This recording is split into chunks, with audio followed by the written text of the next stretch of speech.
热点资讯，时事点评。大家好，我是小爱。直接摊牌了。10月18日，乌克兰媒体发布了疑似朝军的神秘士兵出现在俄罗斯谢尔盖耶夫斯基训练场的视频。该训练场位于俄远东地区滨海边疆区双城子乌苏里斯克市，距离中国边境只有半小时车程。视频中，神秘士兵身穿俄军军服，使用俄军装具、头盔、防弹衣和制式步枪，可以明显听到有士兵说了朝鲜语。乌军军事情报局局长10月17日表示，第一支神秘士兵部队大约为2600人左右，他们最早于11月1日准备完毕，前往库尔斯克州边境地区，其余神秘士兵部队的去向暂时不清。为了达到迷惑效果，神秘士兵将集中编入俄军特种旅部队，并每人将配发与朝鲜人容貌相近的西伯利亚雅库特布里亚特地区居民的伪造身份证。韩国方面也一直说的有鼻子有眼。18日，据韩国国家情报院称，朝鲜这一次出动了12000名精兵强将，全部都是轻步兵、侦察兵和伞兵等4大特种兵旅。金正恩亲自监督了朝鲜士兵在朝鲜境内的前期训练工作。首批1500名朝鲜特种兵已经在8日乘坐安124运输机和4艘运输船抵达海参崴，另有400人进驻双城子军事基地，240人进驻伯利军事基地。在远东4大训练中心完成适应训练后，将被部署到前线。韩国方面认为，这4个旅的特种兵来自朝鲜第11军团，该军团又称第630联合部队，绰号暴风军团，是以原朝鲜第8军团的一部分为基础扩建而来的。而朝鲜原第8军团下属的124部队，在1968年突袭了韩国政治中心青瓦台。朝鲜于1983年将该部队改编为轻步教导指导局，合并了其他特殊部队，并持续扩大和改编，创建了暴风军团。暴风军团下属部队有被称为闪电的轻步兵旅和被称为雷鸣的航空陆战团，被称为雷击的狙击旅等10个旅。据推测，兵力总规模达4万至8万人。从视频画面看，朝鲜军人基本也都是160厘米身高，非常瘦小。这样的士兵能在前线打败人高马大的乌克兰军队和西方雇佣军吗？我们说一个事情，那就是在朝鲜当过特种兵，身高也只有1.6米的朱贤建，2021年10月18日18时许，朱贤建从吉林监狱越狱，一个人几秒钟时间就连续翻墙逃出监狱，在11月28日才被抓获。朱贤建的行动能力、观察能力、野外生存能力和心理素质可以说都是一流的。而且朱贤建当兵的时候还是2000至2004年，后来因为其姐姐逃跑被牵连退伍。朱贤建从监狱逃跑那是2021年，已经离开部队17年了，还能保持这样的身手。1万多个年轻时期的朱贤建上了俄乌前线，效果可想而知。俄乌战场防守方阵地前到处都是地雷、铁丝网，阵地上全是 FPV 无人机、反坦克导弹，后方支援火力从白磷弹、子母弹、温压弹、制导炮弹一直到火箭弹各种乱飞。这种时候，身高是190还是160根本不重要，关键是怎么突破打胜仗。这个时候，朝鲜军人的优势就出来了。俄罗斯打乌克兰这种战壕阵地就是3段战术：第一，苏34战斗轰炸机、苏35攻击机拼命扔炸弹，地面炮兵集团的炮弹、火箭弹一起上，先用多轮重火力把乌军阵地摧毁。第二步，俄军 FPV 无人机出动，猎杀乌军战壕火力点，迫使乌军逃离警戒阵地，只能隐藏在掩体里。最后就是朝鲜特种兵发挥战斗力的时候了，乌军都进入掩体隐藏，战场上出现了几十秒的空档，就需要不怕死、战斗冷静的军人去冲击了。朝鲜特种兵可以骑着摩托车高速冲阵，直接冲进战壕，向乌军掩体部扔炸药包。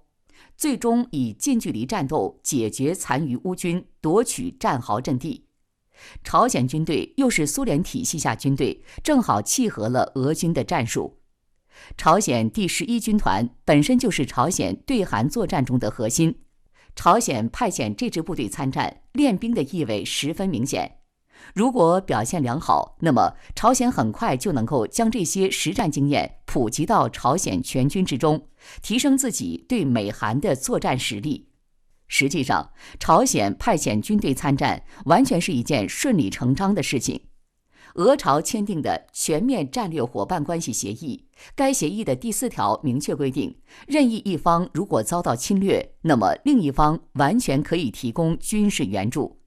自2023年8月至今，朝鲜已经向俄罗斯支援了13000多个集装箱的武器，包括122毫米与152毫米炮弹800多万发，火鸟4反坦克导弹、KN-23等短程弹道导弹和 RPG 反坦克火箭筒等。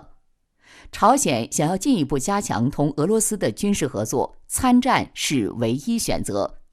朝鲜国家不大，2000万人口就要维持110万正规军，压力非常大。而现在1万多朝鲜士兵一年至少也是几亿美元军饷和补贴，打得好还能获得平壤户口，1个月基本工资20万卢布，打1年回到朝鲜，分房子娶媳妇，人生赢家。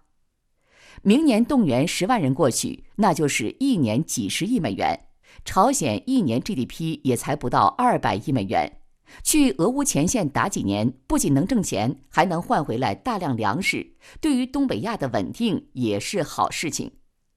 朝鲜派兵援助俄罗斯这事儿，其实还有2点深层次原因。其一，大三角交叉支援小三角，大三角是中国、俄罗斯、伊朗，小三角是朝鲜、白俄罗斯和叙利亚。7月份，中国为了避嫌或说时机未到，不便公开来支援俄罗斯，便选择支持白俄罗斯，让白俄罗斯紧急加入上合，并在事态紧急之时，通过跟白俄罗斯军演或军训逼退了北约，结果导致了北约偷袭库尔斯克发生。俄罗斯为了得到支援，就跟朝鲜进行了捆绑，毕竟朝鲜背后是谁都知道。其二，反霸权的需要，想要俄罗斯不败，中国却又不能出手，那么谁出手最恰当？只能朝鲜。要兵有兵，要武器有武器，要大杀器有大杀器，连先进的无人机生产线都有，别问为啥会有。这次韩国无人机飞到朝鲜首都，韩国没有军事指挥权，是握在美国手里的，因此这些动作毫无疑问就是美国做出的决策。目的就是引发朝鲜半岛升级，牵制朝鲜出兵俄罗斯。但面对中国在黄海的强力反制，美国显然是退缩了。美国根本就不会帮尹锡悦，因为随着拜登访问德国，就预示了俄乌冲突大概率要升级为俄欧大战。俄乌冲突事关美国民主党能否当选，俄欧大战符合美欧、俄罗斯乃至中国的利益。对于俄罗斯而言，俄乌冲突的本质是要打散北约，或说用打击乌克兰来消除北约对俄罗斯的围困。对美国来言，俄乌冲突是解救美国危机的最好途径。若能击败俄罗斯，那么必会肢解之，拿走俄罗斯的天然能源，然后推动北约兵沉远东和中亚，联合日韩印组成对中国最终的绞杀大网。